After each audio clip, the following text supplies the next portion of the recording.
ಅದೃಷ್ಟ ಎಂಬುದಿದೆಯೇ? ಅದೃಷ್ಟ ತಾನಾಗಿ ಬರುತ್ತದೆಯೇ? ಅಥವಾ ನಾವೇ ಹುಡುಕಿ ಪಡೆಯಬೇಕೇ? ಸಾಮಾನ್ಯವಾಗಿ ಅದೃಷ್ಟವೆಂದರೆ ಹಣೆಯಲ್ಲಿ ಬರೆದಿರುವ ಬದುಕಿನ ಬದಲಾವಣೆ ಎಂದು ತಿಳಿದಿದ್ದಾರೆ.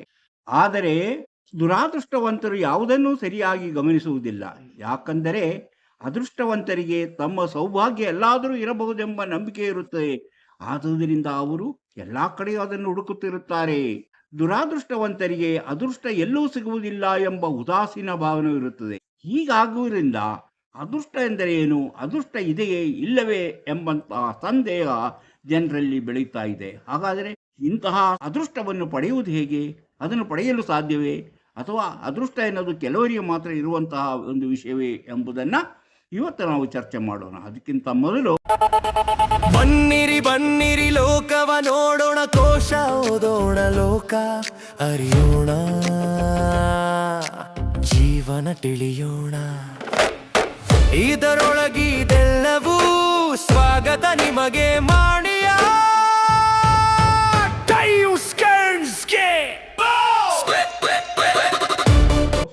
ಎಲ್ಲರಿಗೂ ನಮಸ್ಕಾರ.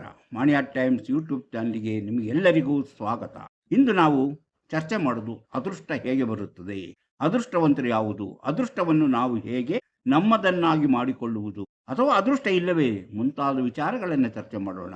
ಇಂತಹ ವಿಚಾರಗಳನ್ನು ಹೊತ್ತು ಬರುತ್ತಿರುವಂತಹ ಮಾಣಿಯಾ ಟೈಮ್ಸ್ ಯೂಟ್ಯೂಬ್ ಚಾನಲನ್ನು ನೀವು ಇನ್ನೂ ಸಬ್ಸ್ಕ್ರೈಬ್ ಮಾಡಿಲ್ಲವಾದರೆ ಈಗಲೇ ಕೆಳಗೆ ಕಾಣುವ ಸಬ್ಸ್ಕ್ರೈಬ್ ಎಂದು ಬರೆದಿರುವಲ್ಲಿ ಒಮ್ಮೆ ಕ್ಲಿಕ್ ಮಾಡಿ ಸಾಕು, ನೀವು ಸಬ್ಸ್ಕ್ರೈಬ್ ಆಗ್ತೀರಿ. ಅದೇ ರೀತಿ ಪಕ್ಕದಲ್ಲಿ ಕಾಣುವ ಗಂಟೆ ಚಿಹ್ನೆಯನ್ನು ಒಮ್ಮೆ ಕ್ಲಿಕ್ ಮಾಡಿದರೆ ಮಾಣಿಯಾ ಟೈಮ್ಸ್ ಯೂಟ್ಯೂಬ್ ಚಾನಲ್ ಯಾವುದೇ ಹೊಸ ವಿಡಿಯೋ ಅಪ್ಲೋಡ್ ಆಗಿಕೊಳ್ಳೆ ನಿಮ್ಮ ಮೊಬೈಲ್ಗೆ ನೋಟಿಫಿಕೇಶನ್ ಬರುವುದರಿಂದ ನೀವು ಎಲ್ಲ ವಿಡಿಯೋಗಳನ್ನು ನೋಡಿ ಹೆಚ್ಚು ಹೆಚ್ಚು ವಿಷಯಗಳನ್ನು ತಿಳ್ಕೊಂಡು ನಿಮ್ಮ ಜೀವನಕ್ಕೆ ಯಾವುದು ಅವಶ್ಯಕವೋ ಅದನ್ನು ಅಳವಡಿಸಿಕೊಂಡಾಗ ನೀವು ಜೀವನದಲ್ಲಿ ಅಭಿವೃದ್ಧಿಯಾಗ್ತೀರಿ, ಯಶಸ್ವಿಯಾಗ್ತೀರಿ, ಸಂತೋಷಕರವಾದ ಜೀವನ ನಡೆಸಲು ಸಾಧ್ಯವಾಗುತ್ತದೆ. ಪ್ರತಿಯೊಂದು ವಿಡಿಯೋನ ಆರಂಭದಿಂದ ಕೊನೆವರೆಗೂ ನೋಡಿ, ಆಗಲೇ ನಿಮಗೆಲ್ಲವೂ ಅರ್ಥವಾಗುವುದು. ಹಾಗೆಯೇ ಲೈಕ್ ಮಾಡಿ, ಶೇರ್ ಮಾಡಿ, ಪ್ರೋತ್ಸಾಹ ಕೊಡಿ. ನಾನು ಆಗಲೇ ಹೇಳಿದೆ, ಹೇಗೆ ಅದೃಷ್ಟ ಬರುತ್ತದೆ, ಅದೃಷ್ಟ ಎಂಬುದು ಇದೆಯೇ ಎಂಬುದನ್ನು ತಿಳಿದುಕೊಳ್ಳೋಣ. ಆಕಸ್ಮಿಕವಾಗಿ ಭೇಟಿಯಾಗುವ ಜನರಿಂದ ಜೀವನದಲ್ಲಿ ದೊಡ್ಡ ತಿರುವಾಗುವಂತಹ ಘಟನೆಗಳೇ ನಡೆಯುತ್ತಿರುತ್ತದೆ. ಅಂದರೆ ಅದೇ ನಮಗೆ ಅರಿವಿಲ್ಲದಂತೆ ಬರುವ ಅದೃಷ್ಟ.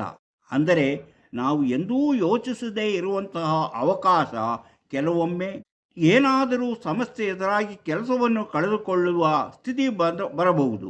ಆಗ ದುಃಖವಾಗುತ್ತದೆ, ನೋವಾಗುತ್ತದೆ. ಇದ್ದ ಕೆಲಸವೂ ಹೋಯಿತು, ಏನು ಮಾಡಲಿ ಎಂಬಂತಹ ಭಯ, ಒಂಥರ ಮುಂದೇನು ಎಂಬ ಒಂದು ಆತಂಕ ಎದುರಾಗುತ್ತದೆ. ಆದರೆ ಮುಂದೆ ಅದಕ್ಕಿಂತಲೂ ಉತ್ತಮವಾದ ಉದ್ಯೋಗ ಸಿಗುತ್ತದೆ. ಇಂದಿನ ಉದ್ಯೋಗದಲ್ಲಿದ್ದರೆ ಇಂತಹ ಅವಕಾಶ ಸಿಕ್ಕುತ್ತಿರಲಿಲ್ಲ ಎಂದು ಮನದಟ್ಟಾಗುತ್ತದೆ. ಇದೇ ನೋಡಿ ಅದೃಷ್ಟ. ಅಂದರೆ ನನಗೆ ಆ ಕೆಲಸದಲ್ಲೇ ನಾನು ಮುಂದುವರೆದಿದ್ದರೆ ಇಂತಹ ಅವಕಾಶಗಳು, ಇದನ್ನು ನಾನು ಹುಡುಕಿ ಪಡೆಯಲು ಸಾಧ್ಯವಾಗುತ್ತಿರಲಿಲ್ಲ ಎಂಬಂತಹ ಒಂದು ಸ್ಥಿತಿ ಇದೆಯಲ್ಲ, ಅದೇ ಅದೃಷ್ಟ ಎನ್ನುತ್ತದೆ. ಇಂದಿನ ಅದೇ ಅದೃಷ್ಟ, ಇದನ್ನು ಈ ರೀತಿ ಅದೃಷ್ಟ ನಮಗೆ ಸಿಗುತ್ತೆ ನೋಡಿ. ಅಂದರೆ ನಾವು ಯಾವಲೇ ಒಂದು ಅಂದುಕೊಂಡಿದ್ದು ಒಂದೇ ಆಗಿದ್ದು ಮತ್ತೊಂದು ಅಂತ ಹೇಳ್ತೀವಲ್ಲ, ಆ ರೀತಿ. ಇದನ್ನು ಇಂಗ್ಲೀಷ್ನಲ್ಲಿ ಸೆರೆಂಡಿಟಿ ಅಂತ ಹೇಳ್ತೇವೆ. ಅಂದರೆ ಸೆರೆಂಡಿಟಿ ಅಂದರೆ ಎನ್ನುತ್ತಾರೆ. ಅಂದರೆ ಆಕಸ್ಮಿಕವಾಗಿ ಬರುವ ಅವಕಾಶ, ಸೆರೆಂಡಿಟಿ. ಈ ಅವಕಾಶವನ್ನು ಅಂದರೆ ಸಾಮಾನ್ಯವಾಗಿ ನಮಗೆ ಗೊತ್ತಿರಲ್ಲ, ಅಂತಹ ಸ್ಥಿತಿಯಲ್ಲಿ ನಮಗೆ ಇಂಥ ಅವಕಾಶಗಳು ಸಿಗುತ್ತದೆ. ಅದನ್ನು ಅದೃಷ್ಟ ಎಂದು ಹೇಳಬಹುದು. ಅಂದರೆ ಇಂತಹ ಅವಕಾಶಗಳು ಪ್ಯೂರ್ ಕಾನ್ಫಿಡೆನ್ಷಿಯಲಿಟಿ, ಪ್ರತಿಯೊಬ್ಬರ ಮನೋಭಾವ ಮತ್ತು ಪ್ರವೃತ್ತಿಯ ಅದೃಷ್ಟಕ್ಕೆ ಕಾರಣವಾಗುತ್ತದೆ. ನಮ್ಮ ನಡೆ ನುಡಿ, ನಮ್ಮ ಹಾವಭಾವಗಳು ಸಹ ನಮ್ಮ ಅದೃಷ್ಟಕ್ಕೆ ಕಾರಣವಾಗುತ್ತದೆ. ಅಂದರೆ ಈ ಲಕ್ ಎನ್ನುವುದೆಲ್ಲ ಆಕಸ್ಮಿಕವಲ್ಲ, ನಮ್ಮ ಬದುಕಿನ ನಿಯಂತ್ರಣ ನಮ್ಮ ಕೈಯಲ್ಲಿರಬೇಕು ಅಷ್ಟೇ. ಈಗ ಒಂದು ದೋಣಿ, ಮೊದಲ ಹಿಂದೆಲ್ಲ ದೋಣಿ ಏನಾಗುತ್ತೆ, ಬಟ್ಟೆ ಕಟ್ಟಿ ದೋಣಿ ಕಳಿಸ್ತಾರೆ, ಅಂದರೆ ಹಡಗಿನ ಥರ. ಅದು ಎಂತಹ ಗಾಳಿಯಲ್ಲೂ ಅದು ಹೇಗಾಗುತ್ತದೆ, ಅದರ ಗಾಳಿಯಲ್ಲಿ ಅಂತಹ ಅಲೆಗಳು ಹೇಳುವಾಗ ದೊಡ್ಡ ಗಾಳಿಯಲ್ಲಿ ಅದನ್ನು ದಾಟಿಕೊಂಡು ಹೋಗುವುದು ಭಾಳ ಕಷ್ಟವಾಗುತ್ತೆ. ದಾಟಿಕೊಂಡು ಹೋಗೋದಂದರೆ ಆ ಗಾಳಿಯ ಬೀಸುವಿಕೆ ಅಥವಾ ಅಲೆಗಳಿಗೆ ಸಿಕ್ಕಿ ಹಾಗೂ ಅದನ್ನು ನಿಯಂತ್ರಿಸುವಂತಹ ಒಬ್ಬ ಕ್ಯಾಪ್ಟನ್ ಇರ್ತಾನೆ ನೋಡಿ, ಹಡಗಿನ ಕ್ಯಾಪ್ಟನ್. ಅವನೇ ಅದರ ನಿಯಂತ್ರಣ ಶಕ್ತಿ ಇದ್ದವನಿಗೆ, ಅವನಿಗೆ ಅದೃಷ್ಟ ಒಲಿದು ಬರುತ್ತದೆ. ಅಂದರೆ ಅವನು ಯಾವ ರೀತಿಯಲ್ಲಿ ನಾವು ಹಡಗನ್ನು ಮುಂದಕ್ಕೆ ನಡೆಸಬಹುದು ಎಂಬುದನ್ನು ತಿಳ್ಕೊಂಡಿರುತ್ತಾನೆ. ಅಂದರೆ ಯಾವ ರೀತಿಯಲ್ಲಿ ಗಾಳಿ ಬೀಸಿದಾಗ ಅಥವಾ ಇನ್ನೊಂದು ಅಲೆಗಳೆದ್ದಾಗ, ಅಂಥ ದೈತ್ಯ ಅಲೆಗಳೆದ್ದಾಗ ಯಾವ ರೀತಿ ನಮ್ಮ ದೋಣಿ ಅಥವಾ ಹಡಗನ್ನು ನಿಯಂತ್ರಣಕ್ಕೆ ತಂದು ಮುಂದಕ್ಕೆ ನಡೆಸಬಹುದೆಂದು ತಿಳಿದಿರುವನೇ ಅದೃಷ್ಟವಂತ. ರಿಚರ್ಡ್ ವೈಸ್ಮ್ಯಾನ್ ಎಂಬ ಮನೋವಿಜ್ಞಾನಿ ನಡೆಸಿದ ಒಂದು ಪ್ರಯೋಗ ಬಹಳ ಕುತೂಹಲಕಾರಿಯಾಗಿದೆ. ಅದೃಷ್ಟದಲ್ಲಿ ನಂಬಿಕೆ ಇರುವವರು ಮತ್ತು ನಂಬಿಕೆ ಇಲ್ಲದವರು ಕೆಲವರನ್ನು ಅವರು ಕರೆದು ಕೂರಿಸಿ 2 ತಂಡ ಮಾಡಿದರು. ಅದೃಷ್ಟದಲ್ಲಿ ನಂಬಿಕೆ ಇರುವವರನ್ನ ಕೆಲವು ಒಂದು ತಂಡ ಮತ್ತು ಅದೃಷ್ಟದಲ್ಲಿ ನಂಬಿಕೆ ಇಲ್ಲದಿದ್ದವರನ್ನು ಒಂದು ತಂಡ. ಅವರೆಲ್ಲರೂ ಕೈಗೆ ಒಂದೇ ರೀತಿಯ ಒಂದು ಪತ್ರಿಕೆಯನ್ನು ಕೊಟ್ಟುಬಿಟ್ಟು ಇದರಲ್ಲಿ ಎಷ್ಟು ಫೋಟೋಗಳಿವೆ ಎಂಬುದನ್ನು ನೀವು ಪತ್ತೆ ಮಾಡಿ ಅಥವಾ ಲೆಕ್ಕ ಮಾಡಿ ಅವ್ರಿಗೆ ಹೇಳಿ, ಕರೆಕ್ಟಾಗಿ ಹೇಳಿ. ಅದರಲ್ಲಿ ಅದೃಷ್ಟ ಇದ್ದವರು ಬೇಗನೆ ಅದನ್ನೆಲ್ಲ ನೋಡಿ ಎಷ್ಟು ಫೋಟೋ ಇದೆ ಎಂಬುದನ್ನು ಆದರೆ ಅದೃಷ್ಟದಲ್ಲಿ ನಂಬಿಕೆ ಇಲ್ಲದವರು ನಿಧಾನವಾಗಿ ಉದಾಸೀನ ಭಾವದಿಂದ ಅದನ್ನೆಲ್ಲವನ್ನು ಫೋಟೋಗಳು 1 2 3 4 ಅಂತ ಲೆಕ್ಕ ಹಾಕಿ ಬರಿತಾ ಹೋದರು. ಹಾಗಾದರೆ ಅವರು ಉತ್ತರ ಹೇಳೋದು ತಡವಾಗಿ. ಈ ಅದೃಷ್ಟ ಇದ್ದವರಿಗೆ, ಅದೃಷ್ಟದಲ್ಲಿ ನಂಬಿಕೆ ಇರೋರು ಏನು ಮಾಡಿದ್ರು ಅಂತ ಅವರು 1 2 3ನೇ ಪೇಜ್ ತೆಗೆಯೋತ್ತಿಗೆ ಅಲ್ಲಿ ಸಣ್ಣಕ್ಕೆ ಒಂದು ಬರೆದಿದ್ದು, ನೀವು ಲೆಕ್ಕ ಮಾಡುವುದನ್ನು ನಿಲ್ಲಿಸಿ, ಇದರಲ್ಲಿ 43 ಫೋಟೋಗಳಿವೆ ಎಂಬುದಾಗಿ ಬರೆದಿದ್ದು. ಅವರಿಗೆ ಸುಲಭವಾಗಿ ಅದು ಪತ್ತೆ ಆಯಿತು. ಆದರೆ ಅದೃಷ್ಟದಲ್ಲಿ ನಂಬಿಕೆ ಇಲ್ಲದವರು ಉದಾಸೀನ ಭಾವದಿಂದ ಇದ್ದರಿಂದ ಅವರು ಅಂತಹ ಸೂಚನೆಯನ್ನು ಹುಡುಕಲಿಲ್ಲ. ಹಾಗೆಯೇ ಅದರ ಮುಂದಿನ ಪುಟದಲ್ಲಿ ಬರೆದಿದ್ದರು, ಇದರಲ್ಲಿ ಸರಿಯಾದ ಉತ್ತರವನ್ನು ಹೇಳಿದವರಿಗೆ $250 ಬಹುಮಾನವಾಗಿ ಕೊಡ್ತೇವೆ ಅಂತ. ಅದನ್ನು ನೋಡಿ ಅವರಿಗೆ ಅದೃಷ್ಟ ಬಂತು ನೋಡಿ. ಅದೇ ಅದೃಷ್ಟದಲ್ಲಿ ನಂಬಿಕೆ. ಅಂದರೆ ಅದೃಷ್ಟದಿದ್ದವರ ಕಣ್ಣಿಗೆ ಕಾಣಿಸಿದ್ದು ಅದೃಷ್ಟದಲ್ಲಿ ನಂಬಿಕೆ ಇಲ್ಲದವರಿಗೆ ಕಾಣಿಸುವುದಿಲ್ಲ. ಯಾಕಂದರೆ ಅವರು ಅದೃಷ್ಟದ ಬಗ್ಗೆ ಯಾವ ಯೋಚನೆಯೂ ಮಾಡೋದಿಲ್ಲ. ಅಂದರೆ ಅದೃಷ್ಟದಲ್ಲಿ ನಂಬಿಕೆ ಇದ್ದವರಿಗೆ ಅವರಿಗೆ ಸಿಕ್ಕಿದಂತಹ ಆ ಒಂದು ಬಹುಮಾನ $250 ಅದೃಷ್ಟವೆಂದು ಅವರು ತಿಳಿದುಕೊಂಡರು. ಹೀಗೆ ನಾವು ಯಾವುದರ ಬಗ್ಗೆ ಯೋಚನೆ ಮಾಡ್ತೀವೋ, ನಮ್ಮ ಯೋಚನೆಗಳು ಹೊಸ ವಿಚಾರದ ಬಗ್ಗೆ ಆಶಾಭಾವದಿಂದ ನಾವು ಯೋಚನೆ ಮಾಡ್ತೀವೋ, ಆವಾಗ ನಮಗೆ ನಮ್ಮಲ್ಲಿ ಸಂತೋಷ ನೀಡುವಂತಹ ಟಾಪೋಮಿನ್ ಎಂಬ ಒಂದು ರಾಸಾಯನಿಕ ಉತ್ಪಾದನೆ ಆಗುತ್ತೆ ನಮ್ಮ ಮೆದುಳಲ್ಲಿ. ಅಂದರೆ ಅದು ಸಂತೋಷ ಉಂಟು ಮಾಡುವಂಥ ವಸ್ತು. ಹಾಗೆ ನಾವು ಸಂತೋಷವನ್ನು ಉಂಟು ಮಾಡುವಂಥ ವಸ್ತು ಇದೆಯಲ್ಲ, ಆ ಒಂದು ರಾಸಾಯನಿಕ ನಾವು ಈ ರೀತಿ ಹೊಸ ವಿಚಾರಗಳ ಬಗ್ಗೆ ಹುಡುಕೋತಿಗೆ, ಆಶಾಭಾವದಿಂದ ಹುಡುಕೋತಿಗೆ ಅದರ ಕ್ರಿಯೆ ಹೆಚ್ಚಾಗುವುದರಿಂದ ನಮಗೆ ನಮಗೆ ಎಲ್ಲಿದೆ ಎಂದು ಹುಡುಕುವಂಥ ಒಂದು ಮನೋಭಾವನೆ ಬೆಳೆಯುತ್ತದೆ. ಅಂದರೆ ಅದು ಅಲ್ಲಿರ್ಬೋದು, ಏನಾಗಿದೆಯೋ, ಬೇರೆ ಉಪಾಯದಿಂದ ನಾವು ಇದನ್ನು ಕಂಡುಹಿಡಿಯಬಹುದೇ ಎಂಬುದರ ಬಗ್ಗೆ ಅದು ಹುಡುಕುತ್ತಾ ಹೋಗುತ್ತೆ. ಅನ್ವೇಷಣೆಗೆ ಪ್ರಯತ್ನ ಹೆಚ್ಚಾಗುತ್ತದೆ. ಅಂತಹ ಭಾವನೆ ಇಲ್ಲದೆ, ನನಗೆ ಆಶಾಭಾವನೆ ಇಲ್ಲ, ಮುಂದೇನು ಸಿಗುತ್ತೆ ಎಂಬ ಒಂದು ಯಾವುದೇ ಕನಸಿಲ್ಲ, ಅಂಥವರಲ್ಲಿ ಈ ಟಾಪೋಟೋಮಿಯಾ ಅಂದರೆ ಆ ರಾಸಾಯನಿಕ ಬಿಡುಗಡೆ ಆಗೋದು ಭಾಳ ಕಡಿಮೆ ಆಗುತ್ತೆ. ಅದರಿಂದ ಅವರಿಗೆ ಆ ರೀತಿಯಲ್ಲಿ ಬುದ್ಧಿ ಓಡುವುದಿಲ್ಲ ಎಂಬುದನ್ನು ರಿಚರ್ಡ್ ವೈಸ್ಮ್ಯಾನ್ ತಮ್ಮ ಪ್ರಯೋಗದಿಂದ ಕಂಡುಕೊಂಡರು. ಮಾರ್ಕ್ ರೋಸ್ವಿಟ್ ಎಂಬ ತತ್ವಜ್ಞಾನಿ ಇದರ ಬಗ್ಗೆನೇ ಮತ್ತೊಂದು ತನ್ನ ಅಭಿಪ್ರಾಯವನ್ನು ಹೇಳಿದ್ದಾರೆ. ಅಪರೂಪದ ವ್ಯಕ್ತಿಗಳಿಂದ ಹೊಸ ವಿಚಾರ, ಹೊಸ ಸಂಶೋಧನೆಗಳ ಬಗ್ಗೆ ಅವರು ತಿಳಿಸಿದ್ದಾರೆ. ಸೆರೆಂಡಿಟಿವಿಟಿ, ಆ ಅದೃಷ್ಟ ನಿಷ್ಕ್ರಿಯವಲ್ಲ. ಅಂದರೆ ಸೆರೆಂಡಿಪಿಟಿಯ ಆ ಒಂದು ಅದೃಷ್ಟ ಎಂಬುದು ನಿಷ್ಕ್ರಿಯವಲ್ಲ, ಅದು ಯಾವಾಗಲೂ ಆಕ್ಟಿವ್ ಆಗಿರುತ್ತದೆ. ಸಣ್ಣ ವಿಚಾರದಿಂದ ದೊಡ್ಡ ಅದೃಷ್ಟ ಒದಗಿ ಬರುತ್ತದೆ, ಮಹತ್ವದ ಮೇಲೆ ಬೆಳಕು ಚೆಲ್ಲುತ್ತದೆ. ಎಲ್ಯೂಷನ್ ಅಂದರೆ ಒಂದೇ ರೀತಿಯ ಕೆಲಸವಾದರೂ ಕೆಲವರಿಗೆ ಅದೃಷ್ಟ ಮತ್ತು ಕೆಲವರಿಗೆ ಸಮಸ್ಯೆ ಎಂದು ಅನಿಸುವುದುಂಟು. ಯಾಕಾಗುತ್ತೆ ಅಂದರೆ ಅದೃಷ್ಟ ಬರಲು ಬೇಕಾದ ವ್ಯವಸ್ಥೆ ಮಾಡಿಕೊಂಡಾಗ ಎಲ್ಲವೂ ಸಾಧ್ಯ. ಅದಕ್ಕೇನು ಮಾಡಬೇಕು ಎಂಬುದನ್ನು ನಾವು ತಿಳ್ಕೊಳ್ಳೋಣ. ಅಂದರೆ ಯಾವುದೇ ವ್ಯಕ್ತಿ ಸೆರೆಂಡಿಪಿಟಿ ಅದೃಷ್ಟ ನಿಷ್ಕ್ರಿಯವಲ್ಲ ಎಂದು ಹೇಳ್ತಾರೆ ಅವರು. ಯಾರೋ ಮಾರ್ಕ್ ರೋಸೋವಿಟ್ ಅವರು ತತ್ವಜ್ಞಾನದ ಮೂಲಕ ಅವರು ಹೇಳೋತ್ತಿಗೆ ಯಾವುದೇ ಅದು ಆಕ್ಟಿವ್ ಆಗಿರುತ್ತೆ, ಯಾವಾಗಲೂ ಆಕ್ಟಿವ್ ಆಗಿರುತ್ತೆ.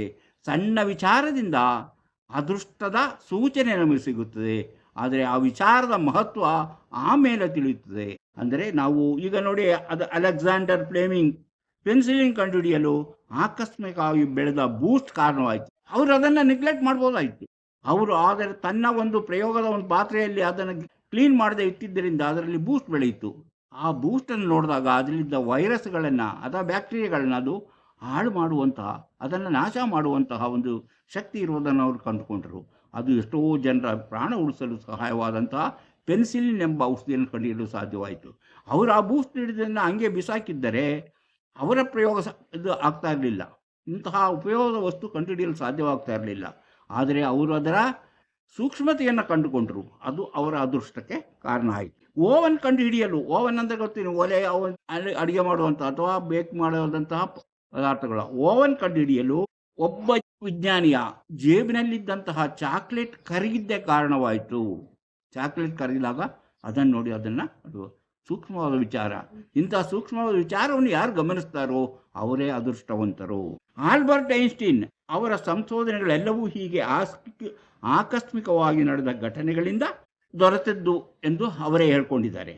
ಇಂತಹ ಆಕಸ್ಮಿಕ ಘಟನೆಗಳು ಅಥವಾ ಬದಲಾವಣೆಗಳನ್ನು ಸೂಕ್ಷ್ಮವಾಗಿ ಗಮನಿಸುವ ಜನರಲ್ಲಿ ಅದೃಷ್ಟ ಕಂಡುಬರುತ್ತದೆ. ಹಾಗಾದರೆ ಎಲ್ಲರಿಗೂ ಅದೃಷ್ಟ ಇದೆಯೇ? ಆ ಅದೃಷ್ಟವನ್ನು ನಾವು ಹೇಗೆ ನಮ್ಮವಾಗಿ ಮಾಡಿಕೊಳ್ಳಬೇಕು, ಅದನ್ನು ಯಾವ ರೀತಿಯಲ್ಲಿ ಅದೃಷ್ಟವನ್ನು ನಾವು ನಮ್ಮದಾಗಿಸಿಕೊಳ್ಳಲು ಸಾಧ್ಯ ಎಂಬುದನ್ನು ತಿಳಿಯೋಣ. ಅದಕ್ಕಾಗಿ ನಾವು ಒಂದು ನಾಲ್ಕು ವಿಷಯಗಳನ್ನು, 4 ಪಾಯಿಂಟ್ಗಳನ್ನು ನಾನು ಇಲ್ಲಿ ನಿಮ್ಮ ಜೊತೆ ಹಂಚಿಕೊಳ್ತಾ ಇದ್ದೇನೆ. ಅಂದರೆ ಯಾವುದೇ ಒಂದು ವ್ಯಕ್ತಿ ತನ್ನಲ್ಲಿ ಅದೃಷ್ಟ ಇದ್ದರೂ ಸಹ ಅದನ್ನು ವ್ಯರ್ಥ ಮಾಡಿಕೊಳ್ತಾನೆ. ಅದೃಷ್ಟಕ್ಕಾಗಿ ಅವನು ಏನನ್ನೂ ಮಾಡುವುದಿಲ್ಲ. ಇಂತಹ ವಿಚಾರಗಳನ್ನು ನಾವು ಮೈಗೂಡಿಸಿಕೊಂಡಾಗ ನಮಗೆ ಅದೃಷ್ಟ ತಾನಾಗಿಯೇ ಒಲಿಯುತ್ತದೆ. ಅದರಲ್ಲಿ ಎಕ್ಸ್ಪೋಜರ್ ಅಂದರೆ ಹೊಸ ವಿಚಾರಗಳನ್ನು ಕಂಡುಕೊಳ್ಳುವುದು, ಹೊಸ ವಿಚಾರಗಳ ಬಗ್ಗೆ ಅನ್ವೇಷಣೆ ಮಾಡುವುದು, ಹೊಸ ವಿಷಯಗಳನ್ನು ತಿಳಿದುಕೊಳ್ಳುವುದು, ಸರಿಯಾದ ತಿಳುವಳಿಕೆ ನಮಗೆ ಅದೃಷ್ಟಕ್ಕೆ ದಾರಿ ಮಾಡಿಕೊಡುತ್ತದೆ. ಹೊಸ ವಿಚಾರಗಳ ಬಗ್ಗೆ ನಾವು ಕೂಪಮಂಡೂಕದಂತೆ ನಾವು ಇರಬಾರ್ದು. ಹೊಸ ವಿಚಾರಗಳನ್ನು ನಾವು ಮೈಗೂಡಿಸಿಕೊಂಡಾಗ ಅದೃಷ್ಟ ಒಲಿದು ಬರುತ್ತದೆ. ಅನ್ಸರ್ಟೆನಿಟಿ ಅಂದರೆ ಯಾವುದೇ ಒಂದು ಸಭೆ ಸಮಾರಂಭಕ್ಕೆ ಹೋಗಲು ಹಿಂಜರಿಯಬಾರದು. ಯಾವುದೇ ಸಮಾರಂಭ ಆಗಲಿ, ಒಳ್ಳೆಯ ಸಮಾರಂಭ ಆಗುತ್ತೆ. ಅವರವರೊಂದಿಗೆ ಬೆರೆತಾಗ ನಮಗೆ ಹಲವು ವಿಚಾರಗಳು ತಿಳಿಯುತ್ತದೆ. ಆ ವಿಚಾರಗಳನ್ನು ಅಲ್ಲಿ ಚರ್ಚೆ ಆಗುತ್ತದೆ, ಚರ್ಚೆಗೆ ಅವಕಾಶ ಸಿಗುತ್ತದೆ. ಅದು ಅದೃಷ್ಟದ ಬಾಗಿಲು ತೆರೆಯಲು ದಾರಿಯಾಗುತ್ತದೆ. ಎಷ್ಟೋ ಜನರು ನಮಗೆ ಆಕಸ್ಮಿಕವಾಗಿ, ನಮಗೆ ದಿವಸ ಸಿಗುವಂಥ ಜನ ಅಲ್ಲ, ಅಪರೂಪಕ್ಕೆ ಸಿಕ್ಕುವಂಥ ಜನರಿಂದಲೇ ನಮಗೆ ಲೋಕದ ಹಲವು ವಿಚಾರಗಳು ತಿಳಿಯೋದು. ಅವರಿಂದಲೇ ನಮಗೆ ಹೊಸ ವಿಚಾರಗಳು, ಹೊಸ ದಾರಿ ಎಲ್ಲವೂ ತೆರೆದುಕೊಳ್ಳುವುದು. ಆದ್ದರಿಂದ ಅಂಥ ವಿಚಾರಕ್ಕೆ ನಾವು ಯಾವಾಗಲೂ ಅನ್ಸರ್ಟೆನಿಟಿ, ಯಾವುದೇ ಒಂದು ಸಮಾರಂಭದಲ್ಲಿ ಅದರಲ್ಲಿ ಅದು ಇರುತ್ತೆ ಇದು ಇರುತ್ತೆ ಅಂತ ಹೋಗಬಾರ್ದು. ನಮಗೆ ಜನಗಳು ಸಿಗ್ತಾರೆ, ಚರ್ಚೆ ಮಾಡಬಹುದು ಎಂಬಂತಹ ವಿಚಾರದಿಂದ ನಾವು ಅಲ್ಲಿಗೆ ಹೋಗಬಹುದು. ಮತ್ತು ಇನ್ನು ಕ್ಯೂರಿಯಾಸಿಟಿ ಬಯಾಸ್ ಅಂದರೆ ಕುತೂಹಲ, ಯಾವುದನ್ನು ತಿಳಿದುಕೊಳ್ಳುವಂಥ ಒಂದು ಕುತೂಹಲ ಇರಬೇಕು. ಆದರೆ ಯಾವುದೇ ವಿಷಯದ ಬಗ್ಗೆ ಆಸಕ್ತಿ ಬೆಳೆಸಿಕೊಳ್ಳಬೇಕು, ಅದರ ಉಪಯೋಗ ಅರ್ಥ ಮಾಡಿಕೊಳ್ಳಬೇಕು. ಅಂದರೆ ಕ್ಯೂರಿಯಾಸಿಟಿ ಇರಬೇಕು, ತಿಳಿಬೇಕೆಂಬಂಥ ಕ್ಯೂರಿಯಾಸಿಟಿ, ಕುತೂಹಲ ಇದ್ದಾಗ ಮಾತ್ರ ನಮಗೆ ಅಂತಹ ಅವಕಾಶಗಳು ಒಲಿದು ಬರುತ್ತದೆ.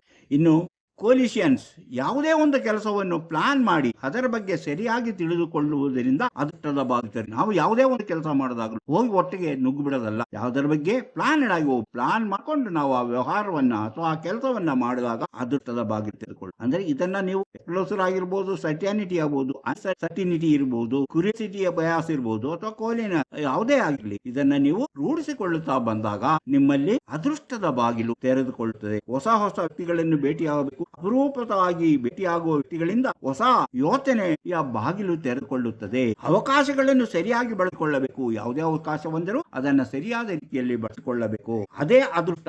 ಮಳೆ ಬಿದ್ದರೆ ಕೆಲವರಿಗೆ ಒಳ್ಳೆಯ ಸಂತೋಷ, ಮಳೆ ಬಂತಲ್ಲ ನಾವು ಬೆಳೆಯಬಹುದಲ್ಲ. ಆದರೆ ಮಳೆ ಚಾಲ್ಕೊಳ್ಳೆ ಕೆಲವರು ಅಯ್ಯಯ್ಯೋ ಮಳೆ ಅಂತ ಅಂದ್ರೆ ಒಂದೇ ವಿಚಾರದಲ್ಲಿ 2 ರೀತಿಯ ಅದೃಷ್ಟವಂತರು ಇರ್ತಾರೆ, ದುರಾದೃಷ್ಟವಂತರು ಇರ್ತಾರೆ. ಆದುದರಿಂದ ಯಾವುದನ್ನ ನಮಗೆ ಬೇಕಾಗಿದೋ ಅದರಂತೆ ಬಳಸಿಕೊಳ್ಳಲು ನಾವು ತಿಳಿದುಕೊಂಡಾಗ ನಮಗೆ ಅದೃಷ್ಟ ಬರುತ್ತೆ. ಅಂದರೆ ಬೀಜ ಬಿತ್ತಿ ಬೆಳೆಯಲು ರೈತನಿಗೆ ಮಳೆ ಬಂತು, ಅದರಿಂದ ಅವನು ಸಂತೋಷ. ಆದ್ರೆ ಮಳೆ ಅಂತಾಗಿ ಬೇರೆ ಕೆಲಸ ಕಾರ್ಯಗಳಿಗೆ ಹೋಗೋರಿಗೆ ತೊಂದರೆ, ಯಾವುದೇನೋ ಉಳಿಸಿಕೊಳ್ಳಬೇಕು, ಅದಕ್ಕೆ ತೊಂದರೆ. ಆ ಕಾರಣಗಳಿಂದ ಅವನು ತನಗೆ ಮಳೆ ಸಮಸ್ಯೆ ಆಗ್ತದೆ ಅಂದ್ರೆ ಯಾವುದೇ ಬೆಳೆ ಬಂದಿರುತ್ತೆ, ಮಾವಿನ ಹಣ್ಣು ಕೀಳುವಂತ ಸಮಯ ಮಳೆ ಬಂದು ಆಲಿಕಲ್ಲ, ಅದರಿಂದ ಬಾಳೆ ಮಾವಿನಕಾಯಿ ಎಲ್ಲವೂ ಉದುರು ಹೋಗಿ. ಅದೇ ರೀತಿ ಬಾಳೆಗೊನೆ ಗಾಳಿ ಬಂತು, ಗಾಳಿ ಬಂತು, ಬಾಳೆ ಎಲ್ಲ ಬಿದ್ದು. ಹೀಗೆ ಹಲವು ರೀತಿಯಲ್ಲಿ ಕೆಲವರು ಸಮಸ್ಯೆ ಆಗ್ತದೆ, ಕೆಲವರಿಗೆ ಒಳ್ಳೆಯದಾಗ. ಅದರಿಂದ ಯಾವುದು ನಮಗೆ ಅದೃಷ್ಟವೆಂಬುದನ್ನ ನಾವು ಅದು ಸರಿಯಾದ ರೀತಿಯಲ್ಲಿ ಬಳಸಿಕೊಳ್ಳಲು ಸಾಧ್ಯವಾದರೆ ಅದೇ ನಮ್ಮ ಅದೃಷ್ಟದ ಬಾಗಿಲು ಎಂದು ತಿಳಿಯಬೇಕು. ಇಂತಹ ವಿಚಾರಗಳನ್ನು ಹೊತ್ತು ಬರ್ತಿರುವಂತಹ ಮಾಣಿಯ ಟ್ಯಾಕ್ಸ್ ಯೂಟ್ಯೂಬ್ ಚಾನಲ್ ಅನ್ನ ನೀವು ಇನ್ನೂ ಸಬ್ಸ್ಕ್ರೈಬ್ ಮಾಡಿಲ್ಲವಾದರೆ ಈಗಲೇ ಕೆಳಗೆ ಕಾಣುವ ಸಬ್ಸ್ಕ್ರೈಬ್ ಎಂದು ಬರೆದಿರಲಿ ಒಮ್ಮೆ ಕ್ಲಿಕ್ ಮಾಡಿ ಸಾಕು, ನೀವು ಸಬ್ಸ್ಕ್ರೈಬ್ ಆಗ್ತೀರಿ. ಅದೇ ರೀತಿ ಪಕ್ಕದಲ್ಲಿ ಕಾಣುವ ಗಂಟೆ ಚಿಹ್ನೆಯನ್ನು ಒಮ್ಮೆ ಕ್ಲಿಕ್ ಮಾಡಿದ್ರೆ ಮಾಣಿಯ ಟೈಮ್ಸ್ ಯೂಟ್ಯೂಬ್ ಚಾನಲ್ ಯಾವುದೇ ಹೊಸ ವಿಡಿಯೋ ಅಪ್ಲೋಡ್ ಆದ್ಕೊಳ್ಳಿ ನಿಮ್ಮ ಮೊಬೈಲ್ಗೆ ನೋಟಿಫಿಕೇಶನ್ ಬರೋದ್ರಿಂದ ನೀವು ಎಲ್ಲಾ ವಿಡಿಯೋಗಳನ್ನು ನೋಡಿ ವಿಷಯ ತಿಳ್ಕೊಂಡು ನಿಮ್ಮ ಜೀವನಕ್ಕೆ ಯಾವುದು ಅವಶ್ಯಕವೋ ಅದನ್ನು ಅಳವಡಿಸಿಕೊಂಡಾಗ ನೀವು ಜೀವನದಲ್ಲಿ ಅಭಿವೃದ್ಧಿ ಆಗ್ತೀರಿ. ಅದೇ ರೀತಿ ಪ್ರತಿಯೊಂದು ವಿಡಿಯೋನ ಆರಂಭದಿಂದ ಕೊನೆವರೆಗೂ ನೋಡಿ, ಲೈಕ್ ಮಾಡಿ, ಶೇರ್ ಮಾಡಿ. ಇಂತಹ ಮತ್ತೊಂದು ವಿಡಿಯೋದೊಂದಿಗೆ ಮತ್ತೆ ಬರುತ್ತೇನೆ. ಈ ವಿಡಿಯೋ ನೋಡಿದ ನಿಮಗೆಲ್ಲರಿಗೂ ಧನ್ಯವಾದ.